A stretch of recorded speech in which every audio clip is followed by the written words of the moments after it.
기독교인의 성에 대한 조언입니다. 오늘 시작을 이렇게 이해하셔야 됩니다. 7장 1절을 보시면 너희의 쓴말에 대하여는 이렇게 되어 있어요. 여러분들 무슨 책 같은 걸 읽어보시면 이렇게 앞에 이렇게 챕터들이 시작이 될 때 제목을 답니다. 제목이라고 생각하시면 돼요. 이제부터 너희가 쓴 말에 대하여다. 그리고 콜론 같은 걸 땡땡 찍어 놓고요. 너희들이 쓴 말이 뭐냐 하면 남자가 여자를 가까이 아니함이 좋다입니다. 그게 제목이에요. 이제 내가 너희가 나에게 한 이야기들에 대해서 내 대답을 주겠대요. 그리고 그 첫 번째 시작은 남자가 여자를 가까이 아니함이 좋다고 너희들이 쓴 말이에요. 어쩌면 고린도 교회 안에 이런 말이 있는데 거기에 대해서 누군가가 바울에게 물어본 겁니다. 1장 11절에 보면 바울이 그런 얘기를 해요. 글로에 편에, 글로에 집안 사람들이, 그러니까 고린도에 있는 글로에라는 집안이 있었어요. 그 사람들이 바울을 찾아온 겁니다. 아마도 에베소에 있는 바울을 찾아왔고 바울에게 고린도의 여러 상황을 알리죠. 여러 상황을 알리는 직접적인 이야기 중에는 가장 바울을 심각하게 만들었던 건 분쟁에 관한 이야기입니다.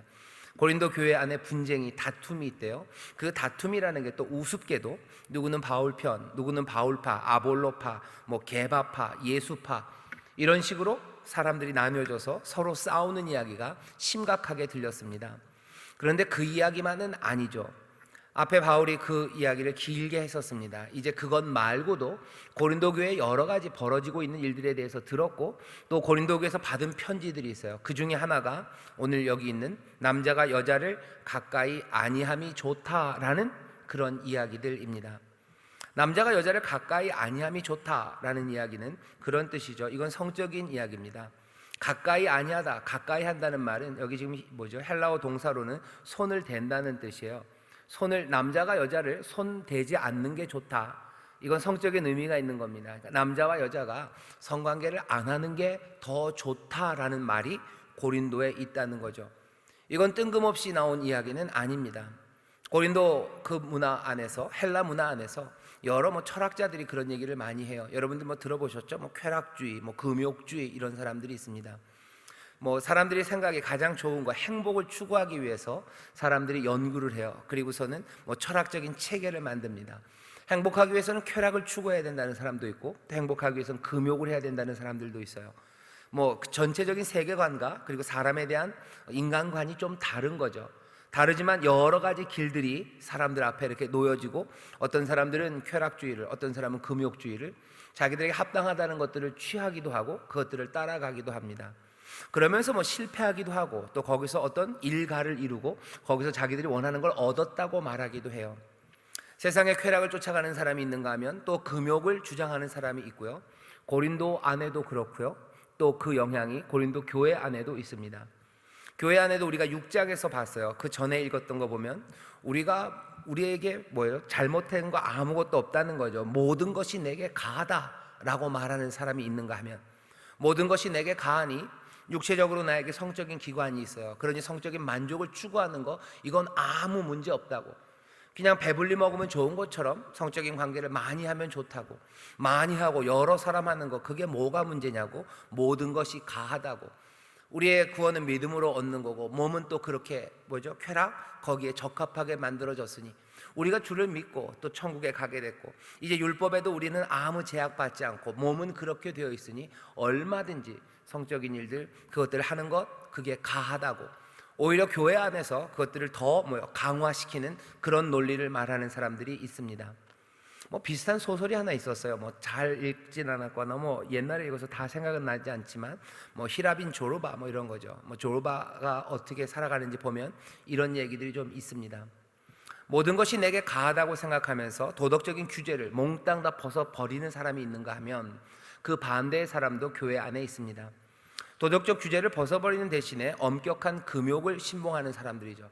그냥 금욕을 하는 게 목적은 아닙니다. 그렇게 금욕을 하는 게 내 영적인 성숙을 돕는다고 믿는 사람들이에요. 그러니 좀 더 영적으로 성숙하고 그리스도의 장성한 분량까지 자라가기 위해서는 금욕의 삶을 살아야 된다고 주장하는 사람들의 이야기가 있습니다. 그 관한 이야기입니다. 너희의 쓴 말에 이런 말이 있다는 거죠. 남자가 여자를 가까이 아니함이 좋다라는 말이 있대요. 거기에 대해서 얘기를 좀 해달라는 거죠. 바울 선생님, 이게 맞습니까? 문제가 되는 건 아마 이렇게 주장하면서 아마 금욕을 하지 못하는 사람들에 대해서 비난이 있었을 겁니다. 그리고 다툼이 있었을 거예요. 괜히 누군가가 남자가 여자를 가까이 하지 아니함이 좋다, 금욕적인 삶을 해야 된다라는 사람이 교회 어느 한 부분의 지도자였다면 사람들이 뭐 부부가 성관계하는 거에 끼어드는 거죠. 가끔 그런 얘기 듣습니다. 여기 애들은 없죠? 애들은 가라, 애들은 자라. 유튜브도 애들은 자라. 시어머니들이 아들 부부 어제 잤냐고 묻는 사람이 있어요. 교회 안에서도 그런 사람들이 가끔 있습니다. 그러면 안 된다고. 뭐 여자끼리 얘기할 때가 좀 있어요. 남자끼리는 그런 얘기 좀 잘 안 하는 것 같아요. 뭐 제 경험이, 목회 경험이, 뭐 사람들과 상담한 경험이 그렇게 많지는 않지만 제가 그냥 아는 상황들은 그런 상황들입니다. 어쩌면 연세 좀 많으신 뭐 권사님들이, 기도 많이 하시는 분들이 젊은 어쩌면 이제 막 믿기 시작한 이들을 신앙으로 인도하고 싶으신 거죠. 신앙이 깊어지게 하고 싶은 거죠. 그러니까 어떻게 하는 거야? 남자랑 자면 안 되고 남편이랑 자면 안 된다고, 기도해야 된다고. 그래야 신앙이 깊어지고 그래야 하나님이 응답하신다고. 또 그러면 그것 때문에 갈등이 생겨요. 왜 또 그런 거 갖고 참견하셔요? 아니 뭐 그게 뭐 그런 거요? 다툼이 일어납니다. 고린도 교회에서도 분명합니다. 남자가 여자를 가까이 아니하는 게 좋다라는 금욕적인 가르침을 가진 사람들이 그 가르침을 가지고 조금은 분쟁을, 그리고 문제를 일으켜요. 그냥 조용히 금욕하는 사람들, 내가 금욕함으로 영적인 성숙을 만들겠다라고 자기 혼자 하는 사람들은 그렇게 큰 문제가 되지는 않습니다. 어쩌면 부르심 따라서, 주신 은사 따라서 그렇게 가는 거죠. 하지만 그것들을 강요하기 시작하고 아닌 사람들 이리저리 휘두르기 시작하면 그때 문제가 시작됩니다. 그러니 얘기하시는 거예요. 너희의 쓴말에 대하여 남자가 여자를 가까이 함이 좋지 않다. 도대체 여기에 대해서 우리가 어떻게 해야 됩니까? 라는 질문이 바울에게 갑니다. 바울은 거기에 대해서 지금 대답을 해줍니다. 대답은 이렇게 돼 있어요. 죄송합니다. 음행의 연고로 남자마다 자기 아내를 두고 여자마다 자기 남편을 두라, 이렇게 돼 있습니다. 이 2절 말씀을 어떻게 해석하냐면요, 보통 이렇게 해석하는 경우가 많아요. 봐라, 남자마다 자기 아내를 두고 여자마다 자기 남편을 두라고 하셨으니 남자는 아내를 결혼해야 돼요. 그리고 여자도 남편을, 그러니 결혼하라는 거죠. 남자 여자는 모두 다 남자마다 여자마다 결혼을 해야 된다라는 말로. 왜? 음행의 연고로. 우리 안에 육의 성욕이라고 그러죠. 그 욕망이 있는데 그것 때문에 남자와 여자는 결혼해야 된다고, 아내를 둬야 된다고, 그리고 남편을 두어야 된다고 설명하는 경우가 있습니다. 조금 애매해요. 그렇지는 않습니다. 여기 아내를 두다, 그리고 남편을 두다라는 말은 그냥 결혼을 하라는 말이로 쓰여 있지는 않아요. 바울이 아마 그렇게 얘기하고 싶었으면 음행의 연고로 남자나 여자나 모두 다 결혼을 해야 된다라고 얘기하셨을 거예요. 그게 훨씬 더 편합니다. 근데 그렇게 편하게 얘기하지 않고 남자마다 아내를 두고 여자마다 남편을 두라라고, 어쩌면 우리가 듣기에도 조금 애매한 말을 하죠. 헬라어로도 약간은 좀 희미하게 얘기합니다. 왜냐하면 지금 여기서 이야기되는 것이 성적인 문제이기 때문에 그래요. 남자가 여자를 가까이 하지 말아라, 손 대지 말라고 은유적으로 말한 것처럼 여기서도 남자마다 자기 아내를 두어라 할 때 그 두어라는 얘기는요, have라는 동사예요. 아주 일반적인 동사죠. 아내를 가져라, have 아니면 hold 이런 뜻입니다. 아내를 잡아라 아니면 아내를 가져라, 이것도 무슨 의미예요? 성적인 의미예요. 그러면 이렇게 해석이 되는 겁니다. 남자들은 다 자기 아내와 성관계를 하라는 거예요. 아내는 자기 남편과 성관계를 해라요. 왜? 음행의 연고입니다. 다른 데 밖에서 하지 말아요. 그리고 하지 않게 되면 뭔가 욕정이나 그 열망이, 특별히 고린도처럼 굉장히 자유로운, 그리고 왕래가 잦은, 성적으로 뭐가 무책임한 것들이 만연한 그 세상에서 사람들의 삶이 무너지기 때문입니다. 그러니 2절에 있는 말씀은요, 결혼이 이미 전제된 거예요. 남편과 아내가 있는 사람들, 남편들 아내랑 성관계를 해라는 거예요. 성생활은 거기서 해라, 아내는 남편들과 해라는 거예요. 그게 음행의 연고로. 그러지 않으면 여러 가지 문제가 생겨요. 그러니까 결혼 바깥에서 해서도 문제고요. 그리고 또 안 하게 되면 또 그 분위기 안에서 다른 유혹과 그리고 다른 여러 가지 어려움이 생기기 때문에 여기 아내를 두고 남편을 두라는 이야기는 결혼하라는 무슨 강력한 권고로 이해하기는 어렵습니다. 1절, 2절은 그래서 이렇게 이해가 되는 거예요. 남자가 여자를 가까이 하는 것, 그것이 좋지 않다고 말하지만 내가 말한대요. 가까이 하지 않는 것이 좋지 않다고 말하지만 내가 말한다.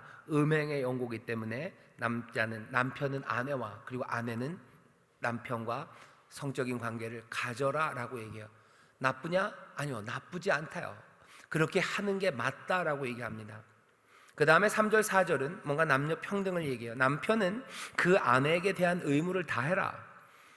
바울이나 성경이 죄송합니다, 무슨 가부장적 태도를 취하고 여성을 비하하고 여성을 혐오하고 여성을 아무것도 아닌 것처럼 여긴다는 건 어쩌면 오해일 겁니다. 여기 보이는 것처럼 먼저 남편에게 그 의무를 말합니다. 남편은 그 아내에게 대한 의무를 다하고 아내도 그 남편에게 그렇게 할지라.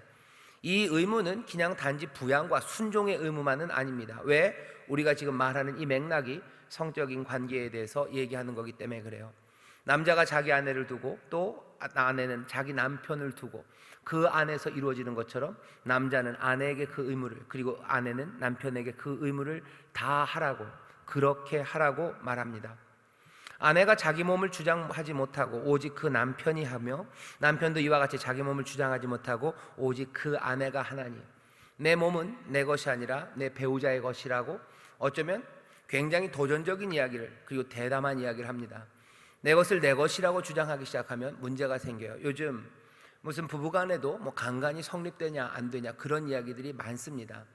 사람들은 그러는 거죠. 여자의 몸이 남자의 것이 아니에요. 그러니 내가 지켜야 된다고 얘기해요. 그거는 사실은 뭐라고, 평등하지는 않아요. 뭐냐면 그 얘기는 남자는 늘 수요가 많고요, 여자는 별로 수요가 없다는 그런 얘기예요. 하나님이 그렇게 만들지는 않으셨는데 오히려 더 급진적이고 더 대담한 평등은 남자의 몸이 남자의 몸이 아니고 여자의 몸이 여자의 몸이 아니고, 남자 여자가 아닙니다. 남편의 몸이 남편의 몸이 아니고 아내의 몸이 아내의 몸이 아니고, 오히려 그 권리가 남편과 아내에게 서로를 향하여 양방향으로 있다고 말하는 것이 오히려 함께 사랑하고 또 그 안에서 하나님의 뜻을 이루어갈 수 있는 그 방법이라고, 어쩌면 굉장히 대담한 이야기를 지금 바울이 하는 겁니다.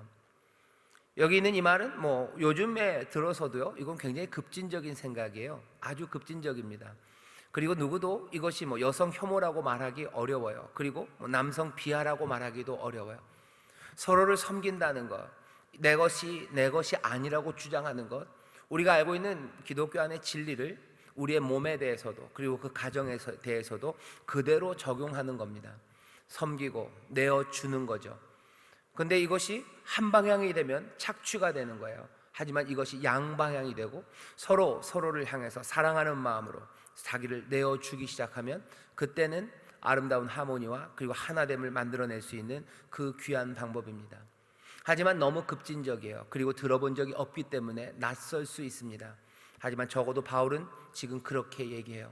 그래야 가정 안에서 남편과 아내가 기쁨으로 또 서로 화합하며 살아갈 수 있을 거라고.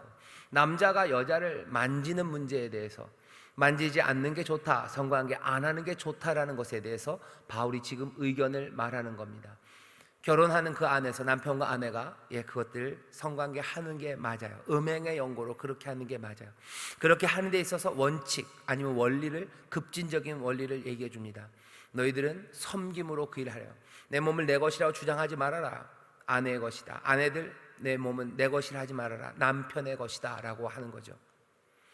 서로 분방하지 말아라. 그러니 서로 분방하는 것, 따로 자는 거 그렇게 하지 말아라. 다만 기도할 틈을 얻기 위하여 합의상 얼마 동안은 하되 다시 합하라. 이는 너희의 절제 못함을 인하여 사단으로 너희를 시험하지 못하게 하려 함이라. 이 말은 무슨 말인지 우리가 이해하기 쉽습니다. 기도를 위해서 어쩌면 분방하는 것, 기도를 위해서 성적인 관계, 그것들을 좀 멈추는 것, 그거 유익하다고 말하는 거예요. 앞에 말했던 남자가 여자를 손대지 않는 게 더 좋다라는 말은 바로 그런 뜻입니다. 분명히 기도를 위해서 그것들을 멈추는 일이 필요해요. 하지만 금욕 자체가 영적인 성숙을 만들어내는 건 아닙니다. 금욕을 통해서 만들어진 시간에 기도에 전혀 힘쓰는 거죠. 기도가 우리를 영적으로 성숙하게 만드는 거지 금욕이 우리를 성숙하게 만드는 건 아니에요. 하지만 그 기도를 위해서 이 성적인 관계를 조금 멀리하는 것, 이것이 유익한 것에 대해선 바울도 고개를 끄덕이는 겁니다. 성적인 접촉을 피해야 할 때가 있어요. 영적인 성숙을 위해서 깊은 기도가 필요할 때입니다. 깊은 기도, 어쩌면 금식하며 오랫동안 하나님 앞에 매달려야 될 때, 문제를 놓고 하나님 앞에 눈물로 기도해야 되는 그 시간들, 어쩌면 사흘씩 금식하고 하나님 앞에 매달리고 부르짖는 그 기도, 아니면 밤이 맞도록 하나님 앞에 나와 무릎 꿇어야 되는 그 시간들, 그 시간들이 필요합니다. 그럼 그 시간들을 확보하기 위해서는 여기 남편과 아내가 성적인 접촉을 피해야 될 이유가 있죠. 하지만 그것이 영구적이면 안 됩니다. 계속해서 그렇게 분방하는 건 안 됩니다. 사람들이 그런 핑계를 대는 거죠. 앞에 6장에 있었던 그 매춘부를 찾아가던 많은 남자들이 그런 식으로 얘기했을 거예요. 우리는 부인이 너무 영적이라서, 너무 영적으로 성숙하려고 해서, 늘 기도하려고 해서 한 번도 나와 함께 있지 않아요. 몽땅 다 나를 피하려고만 합니다. 그러니 그들 책임 아닙니까? 내가 그렇게 나간 것은. 그런 핑계들 댈 수 없게 해야 돼요. 분방, 그것이 필요한 시간들이 있으나 그것들이 영구적으로 되어서는 안 된다고. 남자가 여자를 가까이 아니함이 좋다는 이야기에 대해서 바울이 지금 얘기하는 겁니다. 가까이 아니함이 좋다? 좋은 시간들이 있어요. 하지만 가까이 하지 않는 것, 그것이 목적이 될 수는 없어요. 오히려 그 안에서, 결혼 안에서 남편과 아내가, 그리고 아내와 남편이 그 관계를 맺는 게 더 맞아요. 왜? 세상에는 음행 그리고 유혹이 많기 때문입니다. 그 일들을 제대로 하기 위해서는 우리가 알고 있는 기독교의 진리처럼 내 것이라 주장하지 말고, 내 몸을 내 것이라 주장하지 말고 남에게 내어주는 일이 남편과 아내 사이에서 필요합니다. 그게 좋은 원리로 가정의 평안과 그리고 하나 되는 기쁨을 만들어낼 수 있다고 바울이 지금 조언하는 겁니다. 6절에 이렇게 그래서 바울이 얘기하죠. 그러나 내가 이 말을 함은 권도요 명령은 아니라 얘기하셔요. 6절에 있는 말씀이, 이 말씀이 좀 특별합니다. 바울이 앞에서부터 쭉 설명해요. 하지만 이건 권도다, 이건 명령은 아니다 얘기하는 거예요. 바울이 꼭 명령해서 남자와 아내는 꼭 해야 된다, 그렇게 지금 명령하고 있는 것은 아니에요. 뭐라고요? 이건 권도입니다. 권도라고 번역되는 말은요, 이게 신 기노스코예요. 신 그러면 함께라는 뜻이고요, 그리고 기노스코 그러면 뭐 지식 이런 거예요. 그러니까 함께 하는 지식이에요. 함께 나눌 만한 지식이에요. 그러니 이거는 명령은 아닙니다. 이건 반드시 지켜야 되는, 하나님으로부터 받은, 이것 안 하면 너희가 큰일 나는 걸 내가 지금 전한다는 명령이 아니라 권도로, 함께 알만한 것으로, 바울이 자기의 목회의 경험으로, 그리고 신학적인 앞에 있는 거 있죠. 내 몸이 내 것이 아니고 내 아내의 것이다라고 하는 태도들, 신학적인 해석들, 그리고 목회의 경험들, 그리고 정말로 일어난 일들을 보아서 함께 알 수 있고 나눌 수 있는 조언이라고 얘기합니다. 그러니 바울이 그렇게 얘기하니 여기 7장에 우리가 지금 여태까지 한 이야기를 주님이 그렇게 명하신다라고 그렇게 들을 일은 아닙니다. 하지만 들을만 합니다. 왜냐하면 이건 지금 생각해도 굉장히 급진적인 이야기고요, 성경의 원리를 담아놓고 있고요, 그리고 꽤나 많은 경험을, 목회적인 경험을 가진 이가 사랑하는 마음으로 전하는 말이기 때문에 그렇습니다. 그 수준을 지키면서 듣는다는 게 우리에게 익숙하지는 않아요. 왜? 우리는 성경에 나오는 모든 말씀들을 하나님의 말씀으로 듣습니다. 우리에게 주시는 명령이고 약속이라고, 주의 말씀이라고 들어요. 근데 이건 좀 애매합니다. 그죠? 바울이 아예 얘기를 했어요. 이 말은 명령이 아니다, 이건 조언이다, 이건 신기노스코, 이건 함께 나눌 만한 이야기다라고 얘기해요. 그러니 오늘 이 말씀을 받으실 때는요, 하나님의 명령으로 듣는 건 사실은 이 말씀에 합당하게 이해하는 것은 아니에요. 지금 제가 얘기하는 얘기가 어쩌면 우리가 지금 하나님의 말씀을 대할 때, 성경을 읽을 때 좀 접해보지 못했던 상황입니다. 왜? 이건 명령이 아니라고 아예 분명히 말하고 있으니 액면으로 받아주셔야 돼요. 그게 말씀을 그대로 인정하는 겁니다. 조언이에요. 조언이 우리한테 이렇게 옵니다. 바울이 마지막으로 하나만 더 붙여요. 나는 모든 사람이 나와 같기를 원하노라, 이렇게 됐어요. 모든 사람이 나와 같기를 원하노라. 고린도전서 앞에 보면 바울이 그러죠. 고린도 교회 사람들아, 나를 닮아라, 나와 같기를 바란다고. 사도행전에서도 보면 그 베레스페르스와 벨릭스와 그 총독 앞에서, 아그리파 왕 앞에서 사람들아, 너희 모두가 다 나와 같기를 원한다고. 내가 여기 묶여있는 거 말고는 나와 같기를 원한다고. 나처럼 십자가의 도를 따르기를 원한다고, 나와 같기를 원한다고 말해요. 여기 7절에 있는 모든 사람이 나와 같기를 원하노라 라는 이 말을 여러분들 확장해서 벨릭스와 아그리빠 앞에 와서 했던 말, 아니면 앞에 있는 고린도 교회에 있었던 말, 그런 것처럼 예수님을 닮아가는 내 삶을 너희도 본받아라 하는, 어쩌면 신학과 그리고 삶의 실천에 대한 모든 것으로 다 끌어들인다면 이건 좀 7절을 너무 과하게 해석하는 거예요. 나는 모든 사람이 나와 같기를 원하노라는, 이건 뭐에 관한 거예요? 결혼 그리고 성적인 일에 관한 이야기예요. 바울은 어떻게 하고 있는데요? 바울은 독신입니다. 모든 사람이 나와 같기를 원한대요. 성적인 문제에 있어서 바울은 지금 어떻습니까? 독신으로 살아가요. 어떻게 독신이 됐는지 모릅니다. 아예 한 번도 결혼을 안 해서 독신인지, 아니면 결혼을 했다가 부인이 돌아가셔서 사별을 한 독신인지, 아니면 결혼을 했다가 아내가 도망가서, 아니면 여러 가지 문제 때문에 헤어진 이혼한 독신인지 우리는 알 수가 없어요. 하지만 분명한 건 바울은 독신입니다. 결혼하지 않았어요. 모든 사람이 나와 같기를 원하노라. 바울은 성에 있어서 지금 어떤 상황이에요? 독신으로 살아갑니다. 그리고 어떻게 해요? 당연히 이 성관계는 남편과 아내, 아내와 남편은 아내를 두고, 그리고 아내는 남편을 두고이기 때문에 바울에게는 아내가 없습니다. 그러니 바울은 이 성적인 관계, 거기에서 벗어난 사람이에요. 여자를 가까이 안 합니다. 여자에게 손대지 않는 사람이에요. 음행의 연고로, 그래서 유혹이 많기 때문에 내가 어디 가서 무슨 매춘 그렇게 하지 않아요. 그건 고려사항에 있지 않습니다. 나는 독신으로 살아가고 있다고, 독신으로 여자에 손대지 않고 살아가는 것, 나는 모든 사람이 그러면 좋겠다고 바울은 그냥 얘기합니다. 명령인가요? 아니요, 조언입니다. 그게 좋겠대요. 왜 그런 얘기를 합니까? 바울이 말하는 것 그대로예요. 영적인 수준들, 그리고 영적인 성숙들, 주의 일을 감당하기 위해서 어쩌면 나에게 하나님이 아내 아니면 결혼, 그 관계 안에 나를 두지 않으셨어요. 그러면 나에게는 그거 말고 하나님의 일을 위해서 쓸 수 있는 시간이 훨씬 더 많습니다. 훨씬 더 많아요. 그러니 모든 사람이 그렇게 되면 난 좋겠대요. 하지만 그 뒤에 붙여요. 그러나 각각 하나님께 받은 자기의 은사가 있으니 하나는 이러하고 하나는 저러하니라. 하나님이 또 결혼하게 하셔서 남편과 아내를 주셨어요. 그러면 그 안에서 남편은 아내를 두고 아내는 남편을 둡니다. 음행의 연고로 그렇게 남편과 아내를 가지시면 돼요. 서로가 자기의 몸을 자기의 것이라 주장하지 않고 그이가 주장하게 만들고, 또 내가 영적으로 성숙해야 되는 그 일들 때문에 시간을 비워야 되는 그 시간에는 서로를 배려하며 시간을 비우기도 하고, 그러면서 하나님의 나라에 쓰임 받으면 돼요. 그거 문제 없습니다. 하지만 바울이 바라는 건 나는 모든 사람이 나와 같기를 나는 원한다고, 성적인 것 그리고 음행 그것 때문에 휘둘리지 않기를 바란다고, 그 성적인 문제 때문에 하나님의 일을 하고 우리에게 맡겨주신 일들 감당하는데 뒤로 물러가지 않기를 원한다고, 그리고 그 일에 귀하게 쓰임받는 나의 삶, 그 삶이 나는 만족한다고 지금 바울에게 말하는 겁니다. 아마 그들이 쓴 말 중에는요, 이 7절 때문에 그런 상상을 하게 돼요.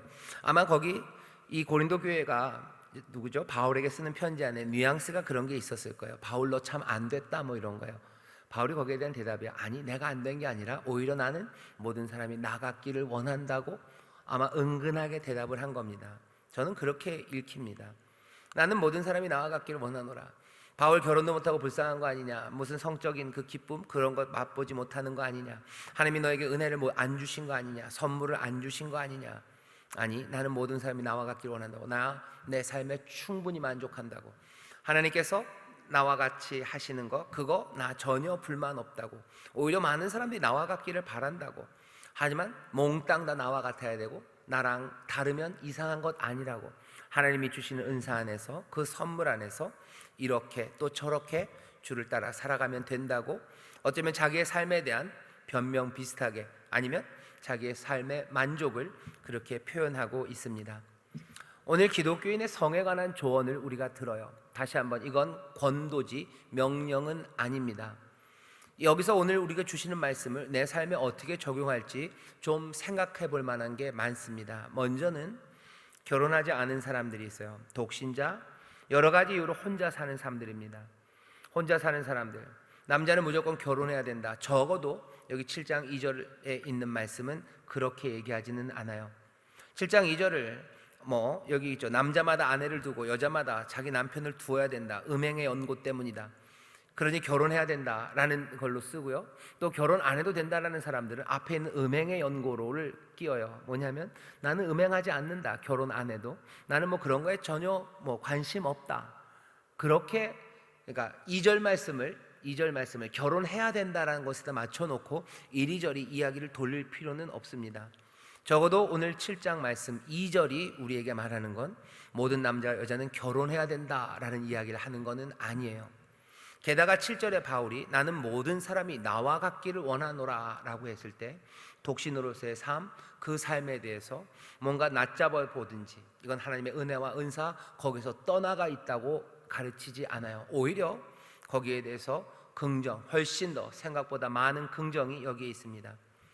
이건 근데 조심해서 들으셔야 돼요. 왜냐하면 여기 있는 이 7절에 독신에 대한 바울의 긍정은 그 당시 문화에 대한 반대로 거스르는 이야기예요. 지금도 좀 그렇지만 그 당시만 해도 그 당시에는 성적인 것들이 활발할수록 잘난 사람이에요. 성적이 활발한 게 잘난 사람입니다. 많은 여자를 거느릴 수 있고 아니면 많은 여자와 하는 게 무슨 사람들이 박수 받을 만한 일이에요. 영웅 같은 일이에요. 바울은 그 모든 것들을 끊어낸 거예요. 부인이 하나도 없어요. 다른 사람들 여럿이 있는 판에 나 하나밖에 없어요. 난 이거에 지금 만족한다고 얘기하는 겁니다. 지금이랑은 조금 분위기가 달라요. 모두가 다 결혼 아니 여자가 아니 아내가 많으면 많을수록 좋다는 그 세상에서 독신을 지금 이야기하는 겁니다. 요즘은 결혼 안 하는 것 그 비혼이라고들 얘기하죠. 미혼이 아니라 나는 비혼이에요 라고 말하는 사람들, 비혼주의자들이 많죠. 비혼이 많은 세상에서 나는 모든 사람이 나와 같기를 원하노라, 독신을 말하는 것은 바울이 얘기했던 어쩌면 그 정도의 강도는 아닙니다. 하지만 지금 적용할 수 있습니까? 어느 정도 그 원리를 적용할 수는 있어요. 어떻게요? 독신이 하나님의 뜻을 어긋나는 건 아니에요. 은사를 주시는 대로 이렇게 저렇게. 하지만 그 독신이 칭찬받는 이유는 그 독신으로 사람들은 이렇게 생각하는 사람이 있어요. 혼자니까 좋다는 거죠. 아무 여자나 아무 남자나 만날 수 있고 편하게 모든 것들을 더 충만하게 즐길 수 있어서 오히려 부부관계 남자와 아내 그것보다 혼자가 더 낫다는 것, 그것과는 전혀 상관없는 이야기입니다. 내가 영적으로 성숙할 수 있고 주의 부르심에 쓰임받을 수 있으니 독신이 아름답고 좋다고 얘기하는 거지 다른 의미는 없어요. 모든 사람이 나와 같기를 원한다 하는 그 맥락이 지금 어디에서 이루어지는지 보세요. 지금 이건 성생활과 경건에 관한 이야기입니다. 성생활과 영적인 성숙에 관한 이야기예요. 영적으로 성숙하고 경건한 삶을 살기 위해서 독신이 괜찮다는 거지. 내가 성적으로 가득 채우고 방종하고 이리저리 돌아다니기 위해서 독신이 좋다, 이건 전혀 성경적이지 않습니다. 먼저는 그래서 비혼인 분들, 미혼인 분들 이 말씀을 보면서 이 조언들을 한번 들어보셔요. 조언을 들어보셔요. 결혼하는 건 나쁘냐? 아니요, 그렇지 않습니다. 아이고 사역자들이 결혼을 어떻게 합니까? 아니요, 그렇지 않아요. 이런 저런 은사가 있으니 또 이러하고 저러합니다. 가톨릭이나 그런 곳에서는 사제들이 결혼을 안 하죠. 결혼을 안 해야 딱 이 얘기입니다. 바울이 나와 같기를 원한다는 거예요. 셀러비시죠. 내가 독신의 은사예요. 내가 독신의 은사로 하나님을 섬길 수 있는 시간이 훨씬 많은 거 사실입니다. 그래서 요즘도 죄송합니다. 요즘도 뭐가 많은 시간이 요구되는 신학적인 작업들이 있어요. 그 작업들은 거의 대부분 수도사들이 합니다. 그러니까 저 같은 사람은 안 돼요. 이게 하려면 할 수는 있는데 어렵습니다. 아이들 있고 있으니까 하기 어려워요. 진짜로 시간 많이 걸리는 일들, 앉아서 그냥 평생을 주구장창 해야 되는 신학적인 일들이 있어요. 그런 일들은 지금도 거의 다 수도사들이 해요. 가톨릭 수도사들이 합니다. 하나하나 주석 달고 사전 찾아서 그거 써넣고 그거 만들어 놓고 자료 정리하고 수도사들이 해요. 그 사람들이 해야 되는 일들이 있습니다. 지금도 그렇게 독신의 은사로 하나님을 섬기는 사람들, 그것 아름다워요. 하지만 마찬가지로 결혼은 잘못된 건 아닙니다. 그 안에서도 하나님이 주시는 일들, 그 일들을 부르심에 따라서 은사로 해나갈 수 있어요. 하지만 거기에서 조심해야 되는 것은 2절에 있는 말 그대로 음행의 연고로 남자는 자기 아내를, 그리고 여자는 자기 남편을 두고 있어야 됩니다. 그 안에서 이루어져야 돼요. 그 안에서 이루어져야 되고 서로가 서로 향한 의무, 내 몸을 내 몸이 아니라 다른 사람에게 권리를 내어주는 상황들, 그것이 어쩌면 이 성의 문제를 갈등 없이 해결할 수 있습니다. 결혼 밖에서 무슨 성관계가 일어나는 문제만이 아니라 그 결혼한 가정 안에서도 남자와 여자 사이에 아무도 밖에서 뭐가 문제가 없어요. 그런데도 이 안에서 성적인 문제가 생기고 그것 때문에 폭력이 난무하고 미움이, 그리고 또 서로의 실망이, 그리고 가슴 아픈 일들이 생기는 것들은 내 몸을 내 것이라고 주장하기 때문입니다. 이건 성적인 문제에 관한 것만은 아니죠. 모든 상황들 가운데서 내 것을 내 것이라고 주장하기 시작할 때 문제가 생기듯, 어쩌면 가정 안에서도 남편과 아내가 내 몸을 내 것이라고 주장할 때 같은 문제가 생긴다고 지금 바울이 우리에게 권면하고 조언하고 있는 겁니다. 결혼하신 분들은 이 조언에서 무엇을 받아들여야 될지, 미혼이신 분들은 무엇을 받아들여야 될지 여러분들 보시면 돼요. 심각하게 더 바깥에 있는 문제는 6장에 있는 문제였죠. 매춘을 하는 거예요. 몸, 그것으로 마음껏 쓰는 사람들입니다. 그 사람들이 문제예요. 다음 주서부터 혼인한 사람들, 이혼한 사람들의 이야기들을 할 겁니다. 오늘 그리고 다음 주 한 몇 주간, 한 2주간 이어가는 이야기들은 사실은 뭐라 해야 되나, 교회에서 말하기가 그렇게 편한 이야기들은 아닙니다. 왜냐하면 미혼이라는 것, 아니면 비혼이라는 것, 결혼 안에서 일어나는 성적인 관계들, 이혼한 사람들의 문제들, 쫓겨난 사람들의 문제들, 이 문제가 그냥 덮고 아무것도 없는 것처럼 갈 수도 있지만 적어도 고린도 교회는 문제가 많았음에도 불구하고 그것들을 바울에게 묻습니다. 자기들이 쓰는 거예요. 이 문제는 어떻게 해야 됩니까? 적어도 고린도 교회가 칭찬받을 만한 것은 삶에 벌어지고 있는 여러 가지 문제들에 대해서 덮어놓지는 않아요.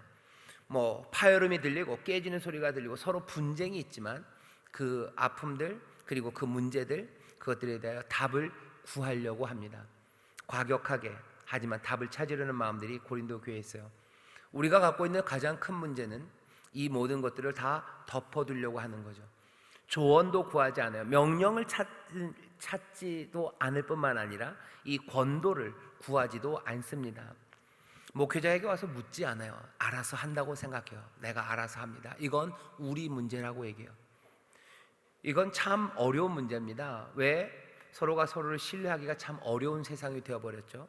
이건 개인의 일이에요. 내 문제예요. 이건 내 문제고 내가 알아서 해결할 거지, 목사님이 끼어들 일이 아니라고 생각하는 가장 내밀한 부분이 가정, 그리고 그 안에 있는 성적인 문제입니다. 적어도 처음 교회는 그 문제에 대해서 그냥 가리고 말하지 않지는 않았어요. 그 일에 대해서 이야기할 만한 신뢰가, 비록 분쟁이 있고 아픔이 있고 파열음이 많고 잘난 척하는 사람들 많았지만 그래도 그 문제를 함께 이야기할 수 있을 거라고 생각할 만한 신뢰는 고린도 교회에 있었습니다. 어쩌면 우리의 지금 상황이 더 어려운 상황인지 모릅니다. 교회마다는 아니죠. 꽤 많은 교회에서 이리저리 들려지는 소식이 성적인 문제로 목회자가 힘들어하는, 그리고 문제를 일으킨 경우들이 더 많기 때문에 더 그렇기도 하고, 이 사회 자체가 성적인 것들이 굉장히 활발하지만 그것들은 몽땅 다 개인의 문제로 다 담을 쌓아놓고 그 안에서 이루어지는 것들로 다루기 때문이에요. 그러니 교회는 거기에 대해서 어떤 말도 해줄 수 없는 것처럼 되어 있습니다. 하지만 그 성적인 것이 삶에서 얼마나 중요한지를 알아요. 그러니 물어야 되는 게 맞습니다. 그리고 거기에 대해서 적어도 명령이 있다면 명령을, 그리고 권도할 게 있다면 신기노스고 함께 나눌 만한 지혜와 지식이 있다면, 그 경험이 있다면 얘기할 만한 그런 분위기가 되기를 바랍니다. 모든 구역마다 성적인 이야기로 난무하는 그것들을 기대하지는 않아요. 하지만 그래도 이것들이 문제가 되었을 때 말할 수 있는 통로가, 그리고 함께 지혜를 구하고 기도할 수 있는 길이 분명히 열려져야 됩니다. 그만큼의 신뢰가 교회 안에 있기를 바라고, 그만큼 우리의 삶 전체를 하나님 앞에 드리려는 그 마음들이 우리 모든 성도들에게 있기를 바랍니다. 어려운 문제예요. 그리고 누군가 저에게 와서 그런 얘기 한다면 저도 굉장히 난처하고 힘들 것 같아요. 왜? 해본 적이 없어요. 그런 것들을 어떻게 다뤄야 될지 말하기 참 어렵고 어떻게 해야 될지 모릅니다. 여러분 성도님들 중에서 저에게 그렇게 와서 얘기한다면 저는 아마 꽤나 많이 기도하고 또 꽤나 많이 공부해 봐야 되고 또 꽤나 많은 시간을 들어봐야 할 겁니다. 하지만 그럼에도 불구하고 그냥 멈춰설 수는 없는 큰 문제임은 사실입니다. 가정을 위해서 기도하죠. 그리고 가정이 하나님의 뜻대로 이루어지기를 우리가 소망합니다. 그럼 그 가운데 어쩌면 가장 내밀하고 그리고 축이 되고 또 기쁨이 되고 평안이 되고 화목을 만들 수 있는 그 문제에 대해서 함께 얘기하기가 아직 어렵다면 기도하기 시작하십시오. 기도하기 시작하셔요. 그리고 교회는, 그리고 믿음의 사람들은 이 문제가 우리가 내버려둬야 될 문제가 아니라 함께 고민하고 기도하고 신기노스코 함께 알아가고 함께 해결해야 될 그 문제임을 적어도 다시 한번 확인하고 또 그 일을 위해서 하나님의 지혜를 또 성령님의 인도하심을 구해야 합니다. 다시 한번 가정마다 또 모든 이들을 부르시는 하나님의 은사에 따라 가정은 가정대로 또 독신의 은사를 받으신 이들은 독신의 은사를 받으신 이대로 그 안에서 하나님이 주신 기쁨과 평안 가운데 맡겨주신 일들을 아름답게 감당해 나가는 그런 교회, 그런 가정, 또 그런 성도가 되시기를 주의 이름으로 축원합니다. 기도하겠습니다. 하나님 감사합니다. 오늘 우리가 바울을 통하여 그 지혜의 말씀을 듣습니다. 아버지 하나님, 이 말씀이 들을만 합니다. 정말로 우리에게 도전이 되는 말들은 도전으로 듣게 하시고 또 우리가 숨기려고 했던 것들, 왜 숨기려 했는지, 세상이 말하는 것처럼 그냥 내밀한 나의 문제라는 이야기에 우리도 그냥 고개를 끄덕이고 교회 안에서 믿음 안에서 하나님이 기뻐하시는 것, 이 모든 하나님의 은사와 선물, 이것들에 대하여 귀 막아버리고 그냥 내밀한 나만의 기쁨이라고 내 만족이라고 치부하면서 그렇게 생각했던 어리석음에서 깨어나오게 하시고 아버지 하나님, 서로를 신뢰하는 가운데 하나님 정말로 하나님이 기뻐하시는 삶, 그런 가정이 되도록 함께 기도하고 또 함께 길을 찾는 귀한 교회가 되게 하여 주시옵소서. 특별히 기도합니다. 이 결혼의 문제로 또 이 성적인 문제로 어려움을 당하는 이들이 있습니다.